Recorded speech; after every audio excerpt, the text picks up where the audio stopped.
Oh, he's attacking his own extractor. He really hates gas. I still don't have a good response against counter rush. We can figure it out together, buddy. What if I just keep guessing Platinum 2 over and over again? Yeah, honestly. Welcome back to Ranked Roulette. Today's guest has both the nicknames of Mad Max and the Guardian Angel. A truly unique combination. Give it up for Astrea.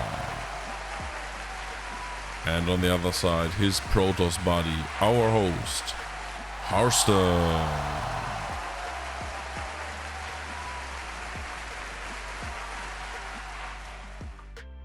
North America is ZVZ, your home region, and the worst mirror matchup. Or is TVT worse? I think TVT is worse. To play at least, when I'm off racing. Yeah. I think so too. It has to be the worst to play. To watch, probably slightly better, maybe. Although I'm also not entirely sure about that. This seems like actual build orders, by the way. Like, and some movement as well. Like, links are moving back when they're being attacked. You have Banelings, both of them playing some one-based crap. I wonder if this happens a lot. This guy's camera movement looks not bad. He's But controlling his stuff. His minerals are a bit high. Yeah. Not a huge fan. Also, I'm not quite sure why we would pull out of gas here. When we're floating 800 minerals anyway. I feel like the focus on minerals... Oh, he's attacking his own extractor. He really hates gas. I like that his overlords aren't as hockey, so they keep moving around. I hadn't noticed that yet. He probably he puts every single egg in the same control group, probably. Yeah, whatever. It might be the case, yeah. At the end of the game, he flies around with 25 overlords wherever his units move. That's why he doesn't play macro games.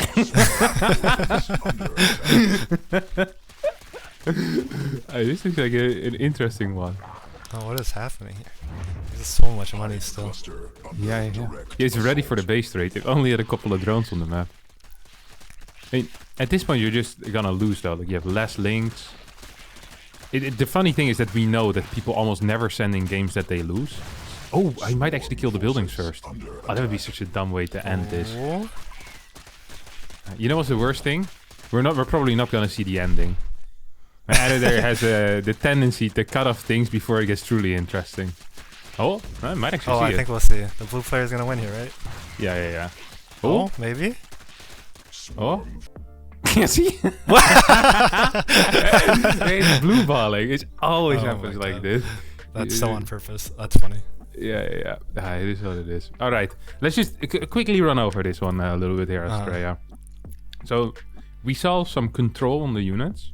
But a build order that seemed not super tight. 700 minerals in the bank. No gas mining, no bailing nest, no nothing.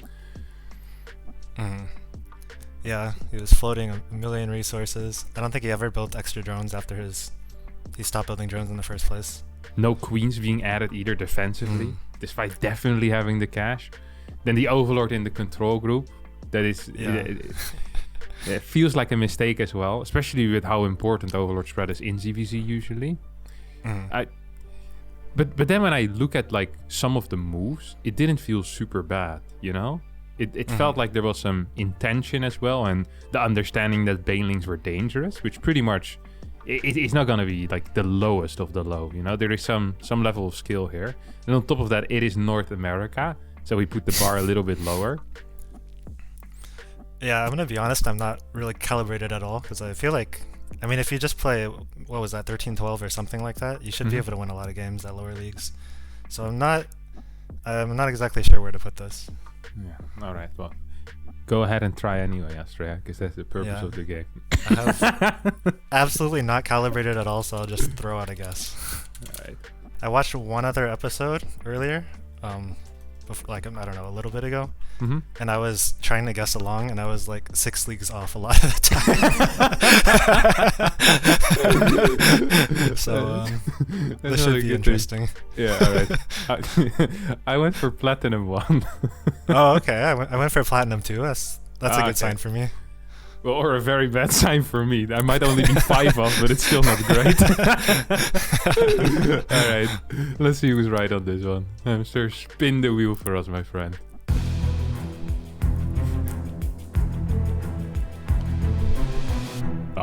Very nice. 3.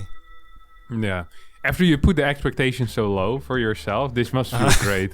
This way, like, being 2 off also in general just isn't that bad, right? If that's your average score, 3 points, then end up with 12. That's very, very respectable.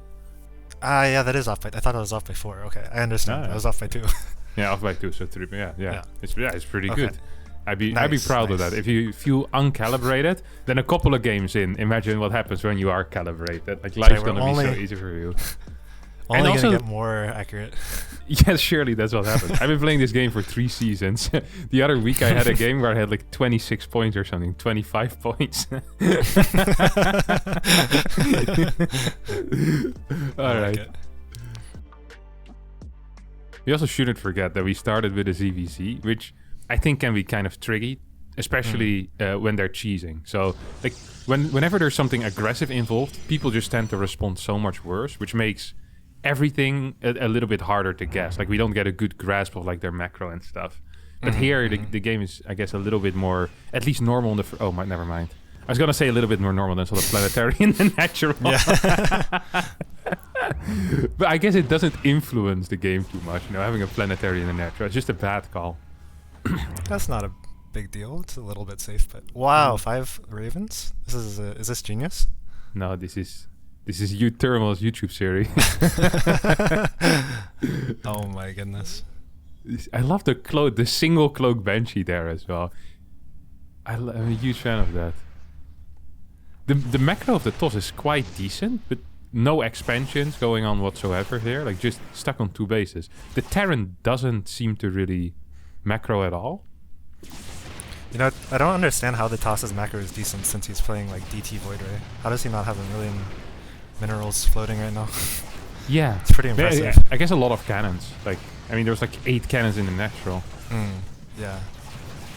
The control was pretty okay-ish when we saw the blinking. That looked good, but then this looks absolutely garbage. And just walking straight into auto turrets. These ravens have been idling there for 5 minutes as well. It feels like. Imagine going for 5 Raven harass and walking into 4 Tempest and 8 Void Rays. And a hell of a surprise. Yeah. Very interesting. I like watching what goes on at the lower leagues. It's kind of fun. I remember I used to play I started off in Bronze League, so this brings back some memories. You're one of those guys. I started in Copper, my friend. That was, Copper? Yeah, like when Copper was still a thing. I came from the very bottom, and now we're here, so close to the top. Yeah, inspirational stuff.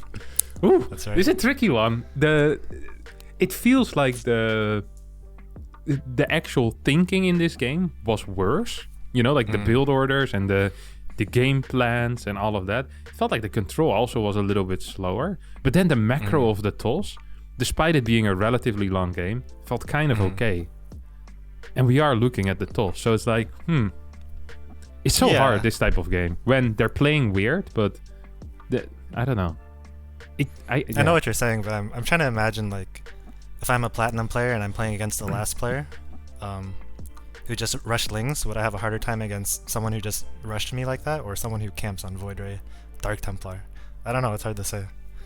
Yeah. And another thing that's also difficult is that very often these guys that cheese a lot, if they walk into a wall, you don't know what happens, like, what do they do? Do they just give up, or is there like a secondary plan? Like, it's really tricky. Sometimes people are really good at one thing, and other times they're okay-ish at a lot of things. Like, these players, they might be like medium level at like 17 different things, or like one of them might have the sickest cheese defense, which we can see in this game. It's super frustrating.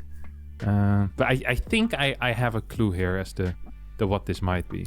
Really? Okay. I'm pretty clueless. I'm just pretty much I'm trying to calibrate based on the last game we played. Whether it'd be harder, easier to beat this person. Yeah. I think it's a good approach though to do it like that. Especially since I'm very clueless. Yeah. Okay. Whatever. I'll just throw it out there. If you want to think more, you're allowed to think. We have infinite time. Infinite time. Wow. Yeah. It's a lot of time. Yeah. That's how we do it. Hey, you got it? I think I got. I mean, I don't know if any amount of thinking will get me to the right answer. You can say it then. Okay, I put Platinum 3. Me too. Oh, really? Yeah. What is your justification for the Platinum 3? I thought it'd be more likely to lose to a really fast Ling Rush than to lose to this guy who is just not doing much and building a really weird unit composition. Yeah.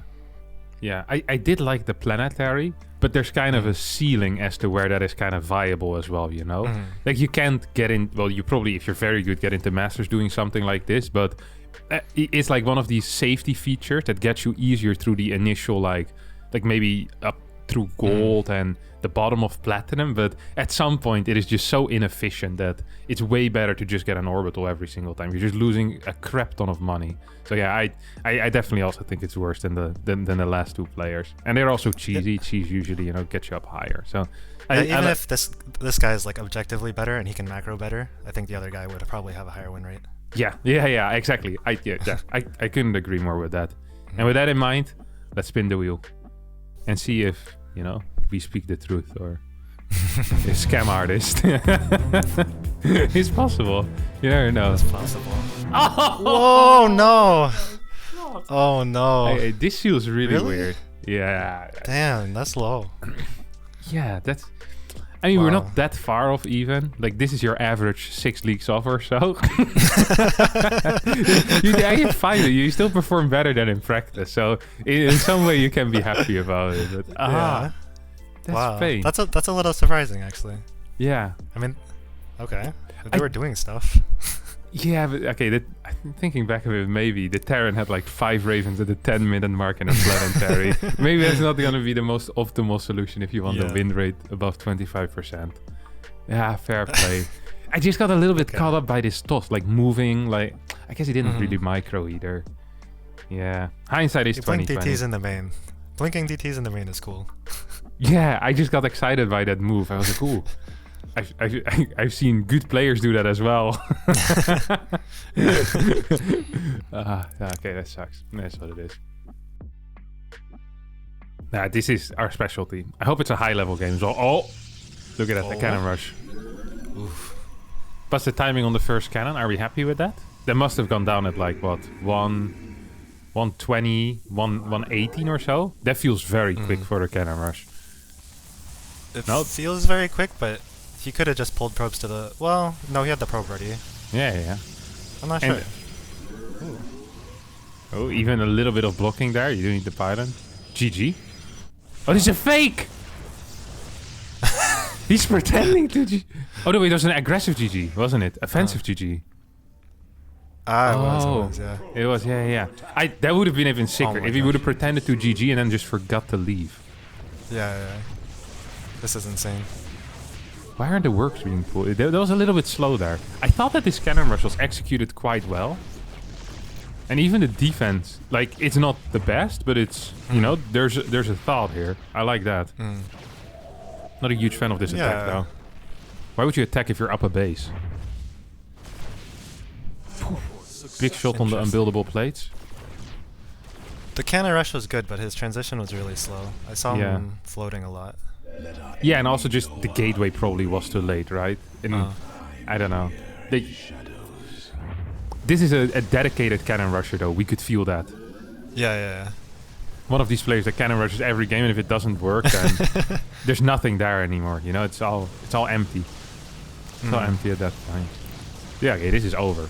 The macro is absolute garbage over here from the blue toss as well. Like, this is a lot of money being floated. Now, yeah, okay. There's still a lot of cash in the bank. And a Dark Shrine, which I think is just, quite frankly, a bad decision as well. This is really hard to tell for me. I'm not sure at all. I mean, it's obviously a higher level in the previous games, right? Like, yeah. Like a higher level, and the actual initial cannon rush was a real build order. And this player also understood how to cannon rush. The response against the cannon rush was poor, but that makes some sense because most people, even up until like Grandmaster, don't have a good response against cannon rush. That's true. I still don't have a good response against cannon rush. Really? I can tell you after the show. we can figure it out together, buddy. I'll make it happen. It's been a while since I've been cannon rushed in the tournament. Yeah, I'll note that down. Just wait till Atlanta. See what I'll do. Okay. I'm looking forward to it. Yeah.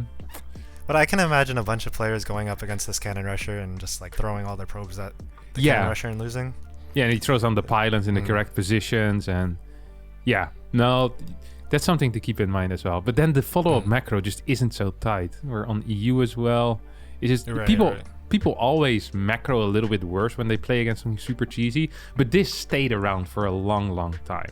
Like the money in the bank, you know? Yeah. And then the decisions, attacking while you're up a base, going into, what was it, like DTs, despite your opponent messing Void Rays. It's just, what's really, there's no point really, I think.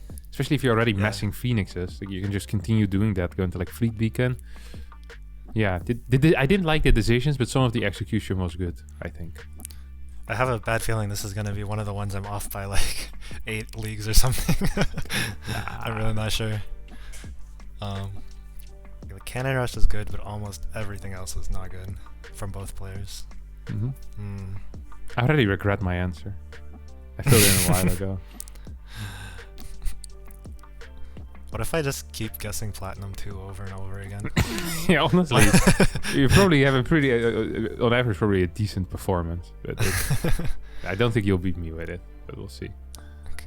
I'll just do it again. All right, I'll review first. I went for Diamond 1. Okay, I went for Plat 2 again. Really? Yeah. No way. There's actually, this was way better. Oh, it is EU, you think so? Yeah, I thought I might even. I was considering putting gold for a little bit. Actually. Really? And I went for Plat 2 No. again. Yeah. Okay, the first cannon or the first pylon must have gone down like 58 or 56 seconds for the cannon. Like no one builds a cannon in time or a pylon in time if they're low. I can't imagine it. The follow-up cannon rush at the base was bad, but that's just the cannon rusher not being great. I guess the macro wasn't brilliant either. That's true, but think about this. Only 2 maps are good for cannon rushes. And if he doesn't get one of those 2 maps, his MMR is probably on average way lower. I don't think it matters. I think they get... No, the maps are irrelevant. Oh, okay. If you're a true dedicated cannon rusher, you can do it anywhere. There's like people that can juggle. It doesn't matter what objects you give them. Give them like 3 oranges, or you can give them like a bottle and like a lighter and a knife, and they can still juggle with it. It's the same with cannon rushers. They're the freaks of humanity in a positive sense. All right. Okay, we'll see.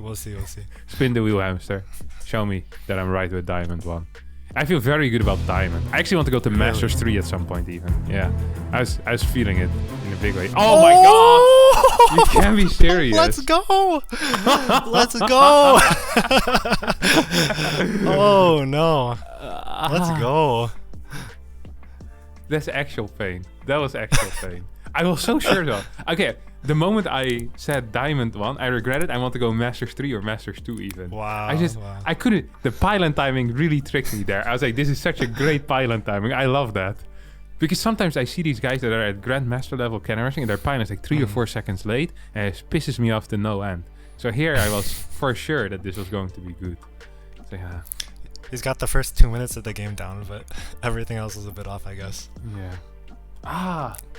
Plat 2, man. Europeans always surprise me with how good they are, though. That's actually true. Like, I watch a European game, I'm like, oh, this would be Grandmaster on an A. Yeah.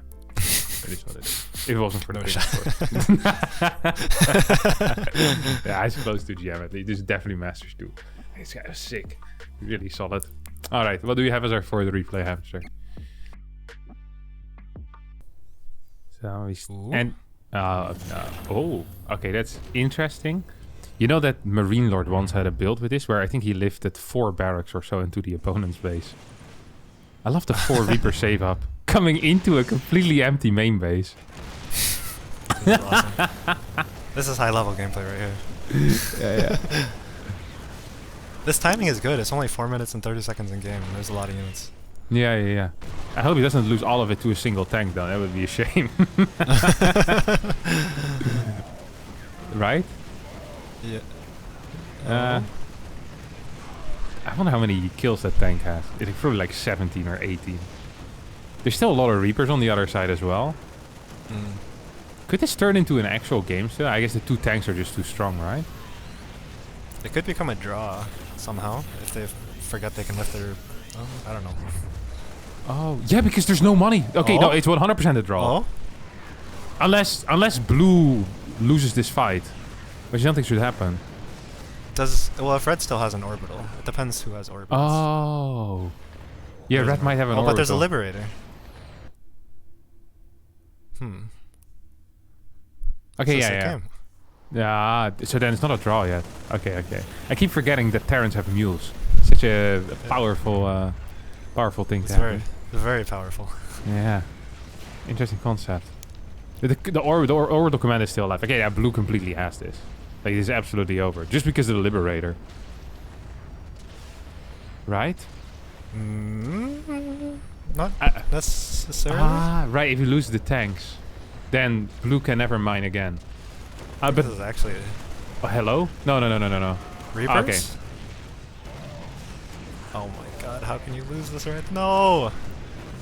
Oh my god. Hello? He didn't use F2 if he used F2 at the end, he would have won that fight, but he was using a hotkey. Yeah. This is the problem with sophisticated Terran players. They lose this type of game. And you know what happens as well? Is like 25 other Terran players watch it and go, see, this is why I use F2 every single time I move my units. They find a way to justify it to themselves, you know? They see Clem with like stutter stepping with 25 liberators in the same control group as the Ghost and the Marine Marauder. Like, yeah, that's how I want to be as well. And for Clem it works, but... This one was really tricky. Because both of them played a weird cheese. The timing of the cheese was okay, but then after it felt like the decision making was pretty off. The fighting was pretty off as well. I have no clue where to place this, you know that? Like, legitimately no idea. Could be plat too.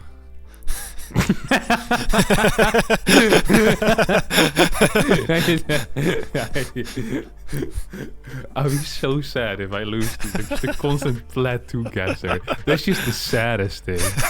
I would not be happy with that at all. Oh. I actually have no idea. I'm just thinking about this, like the macro, I guess it wasn't bad, but the builds were well, I guess the blue Terran had an okay build. The red Terran had a not so okay build. I just can't think. I can't place this anywhere whatsoever. Like macro wise, decision making wise, I just don't know. This is the largest range that I've mentally had like today and in a long time. Like this could be anywhere from like silver to like diamond. Although maybe it's too high. I have no clue. Interesting. I mean, the silver game was like one where they camped with DTs and voiders. I think this is better than that for sure. No. This is okay. That's true. No, okay, yeah, that's true. That's a good point. All right, I'm just gonna send it. Okay, I think I can want to send it. I'll go with my first instinct when I first saw it. Plateau. I know your first instinct. You're an absolute one-trick pony when it comes to instinct. All right, what did you get? Okay, I put diamond 1. Okay, I went for diamond 3. Okay. I thought that was a little higher. Yeah. All right, spin the wheel, hamster. I just want to know.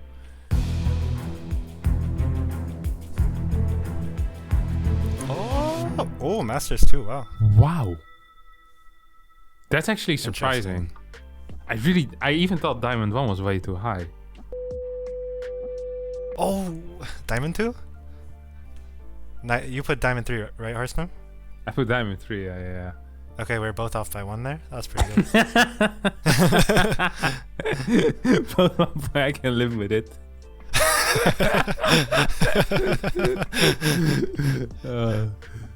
Nice. That feels a lot better for me. I was pretty upset, I'm not gonna lie. But this does end up making me happy. Harstem losing today with 15 points. Wow. It's still worthy of an applause. Hello. Well done, Kevin. And Astrea currently taking second place in the standings with 11 points. Ooh. Very well done. Nice. Congratulations. Way better than my expectations. Yeah. Your expectations were six off every round, which gives 7 points. Your expectations were to get 28 points. You vastly outperformed what you thought would happen. Yeah, I'm pretty happy with that. Very nice. Last week we saw Keen Nansen with a quick rush into Tempest after an odd Stalker Void Ray opener. The Terran player, meanwhile, was cosplaying as a YouTuber, just messing out Cyclones. Now, it is rare to see +1 air finish before Blink, but it definitely did happen in this game. And as the transition into air toss might have been kind of oddly timed, but it did work out, as the toss managed to destroy the stutter-stepping Cyclone army and win the game. I have no idea what this is. Like, legit none. This could be anything. It was on Europe. It didn't feel so good, but it also wasn't terrible. Like, the macro was quite okay, but the build orders were bad and the macro sucked. Alright, I think I have it. I'm gonna go for Platinum 1. Last week I guessed Plat 1, and you guys went for Platinum 1 as well, but with a very close second, a single vote difference with Platinum 3, sneakily skipping that Plat 2. Let's see if we were right together or if we're wrong together. Kinda hope that we're right together. Feels good to be, you know, it's like a cooperative effort in some way. Oh ho ho! Look at that! Beautiful stuff. Very well done, everyone. Everyone that right now voted for Plat 3. I was like, I can't believe it wasn't Plat 3. Suck it! We managed to beat you all. So I still feel like we managed to beat a decent amount of people. I feel good about this. Alright. Zerg versus Protoss on North America. An Adept Scout, which didn't finish. It got cancelled. 2 Oracles flying in. Oh. Not the hottest control. I feel like killing the Queen would have probably been better here. As there was no Spore, no second Queen. You could have killed the Queen in every single drone there, I think. Loses the Oracle. Okay, this is someone that understands what a build order is. But when it comes to the execution, we're a little bit lacking. The Zerg players messing roaches while tacking into a Spire and a Lurker then, which is also a wild play. We see Disruptors and Micro on the Purification Nova on top of that. Look at that. The ball is being used. I'm just not so sure if 13 minutes into the game, while on 6 bases, this is still the optimal army to have. You might want to consider transitioning into something that shoots Broodlords a little bit better than just Stalkers. It's just... Okay, now we see the transition. That's a big Disruptor shot as well. You can just blink under the Broodlords at this point too. There's not enough to cover for them. It's not happening though. Hello? There we go. I feel like all the moves are happening, albeit a little bit slow. There's Tempest on the way. There's a lot of bases. There's an army. Wow. And it's North America. Run by. Look at that. If these links actually get microed away right now, I'm booting this up by 2 divisions. Okay. Yeah, they just stay. Okay. Yeah. This is one of the real big tells, is whether someone is very good or not. Is whether they're sending their links away. Oh my god. The pros just ran away while the links were still there as well. I'm sad we didn't get to see the end of that. On the minimap we can still see that links are attacking something on that top base. No Broodlords available anymore. Both players have a crap ton of money as well. There's also something happening on the far left side of the map. Okay, Broods again. Lots of upgrading going on, so people understand the importance of upgrades. Surely the Zerg doesn't win this, right? What? It feels like the Zerg was winning there in the end, but he was losing the entire game. And his army also was kind of bad.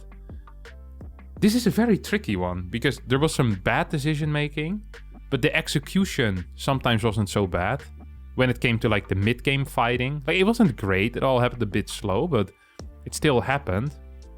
There were some unit counters going on as well, lots of upgrading, not too many cannons on the side bases, and that's also a high-level Protoss would do that, many cannons on the side bases. The Zerg creep threat felt pretty okay. I honestly feel like this was relatively high level, but not the highest tier yet. So that means that this should be... Thanks for watching Ranked Roulette. Astrea currently slots into 2nd place right behind Loco, but there are still very fierce contestants to come. So his playoff spot is everything but safe. For example, next week we will have the all-time record holder as the next guest. Do you remember who it is?